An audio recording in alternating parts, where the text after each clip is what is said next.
और आप देखते हैं कि कितनी विभिन्नता है, कितनी भिन्नता है, कितनी अनेकता है। हर एक कोई लंबा, कोई चौड़ा, कोई मोटा, कोई पतला, कोई काला, हर एक शक्ल, नस्ल, सब चीज़ डिफरेंट डिफरेंट है। इतनी अनेकता प्रभु ने बनाई है मनुष्य के जीवन में। और फल भी इतने अनेक, फूल भी इतने अनेक, वृक्ष इतने अनेक, यहाँ तक कि एक वृक्ष के दो पत्ते भी एक जैसे नहीं होते हैं।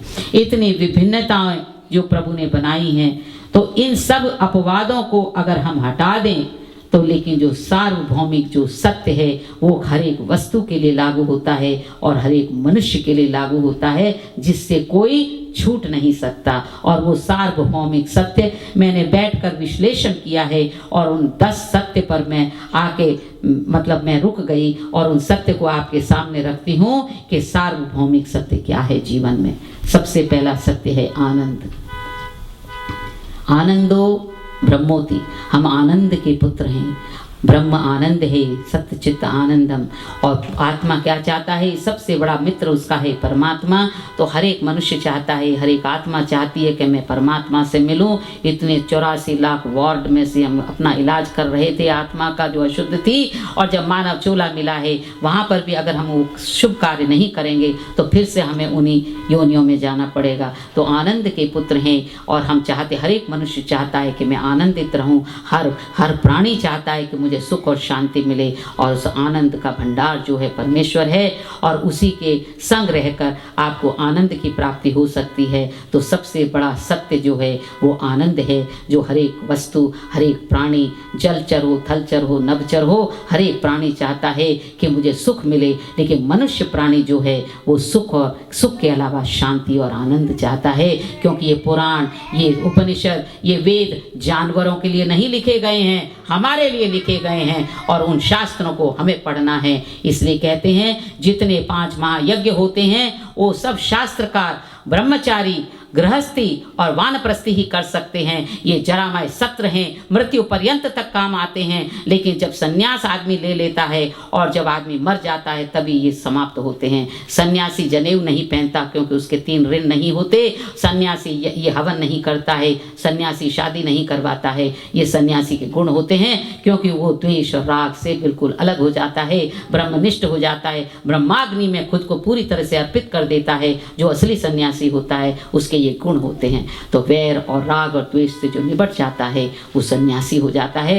लेकिन ये चीज़ हमें शुरू से करनी चाहिए। तो ये हमारे लिए ये प्रैक्टिस है, सतत अभ्यास इन हवन का हमें करते रहना चाहिए। लेकिन मनुस्मृति में ये भी कहा है, पंचे तास्तु महायज्ञेन यथा शक्ति न हापयेत। अगर तू रोज हवन करता है तो बहुत अच्छी बात है, उसमें प्रमाद न कर, आलस मत कर, लेकिन तू कर रहा है उसका अभिमान भी मत कर कि मैं कर रहा हूं। अगर आप राग द्वेष से अलग हो जाते हैं और आप कहते हैं कि मैं राग द्वेष से अलग हो गया हूं, तो उसको सन्यास नहीं कहते हैं, उसको कहते हैं बहुत क्षण भंगुर का सन्यास है। क्योंकि तू अभिमान करने लगा है कि मैं राग द्वेष से हट गया हूं। जो कुछ करते हो उसकी बड़ मत किया करो। कहने का मतलब यही होता है कि रोज आपको करना चाहिए।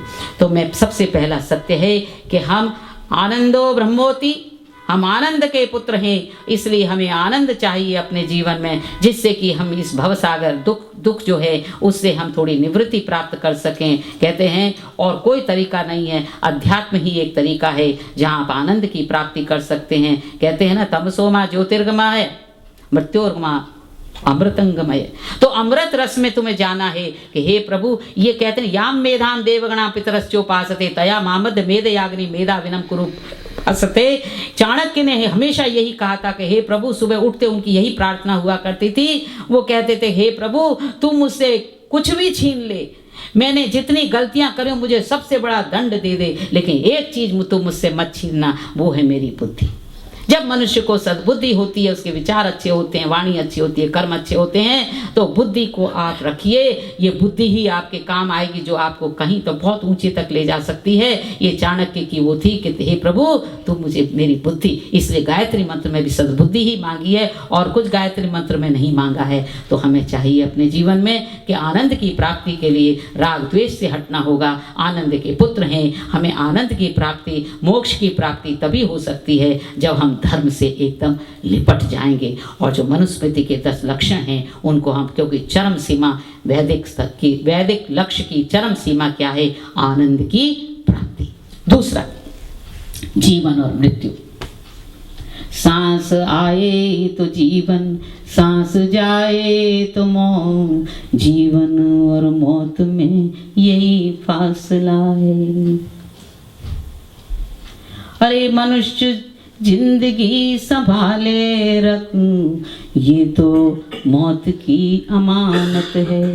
ये जिंदगी तेरी कहाँ, ये तो मौत की अमानत है, इसे तू संभाल कर रखे। कहते न जायते म्रियते वा कदाचिन, भविता भूत्वा वान भूयः, अजो नित्यः शाश्वतो आयम पुराणो, न हन्यते हन्यमाने शरीरे।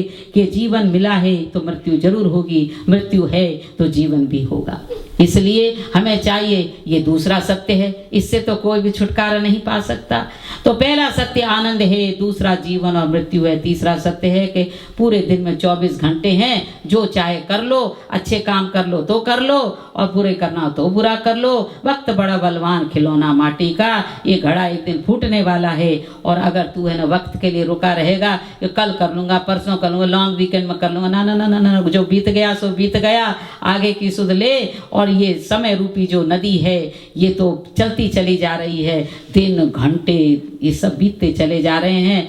गिरद ने घड़ी उम्र की और घटा दी, गाफिल तुझे घड़ियाल देता ये है मुनादी। गिरद ने घड़ी उम्र की और घटा दी, तू का मूड है, तू यही सोचता रह जा कि मेरी उम्र बढ़ रही है, तू तो घट रहा है और तुझे कहीं भी राहत नहीं मिल सकती। हरदम है तबीयत को उलझन, आस का आलम तारी है, ये सांस नहीं ये कांटा है, जीवन नहीं बीमारी है।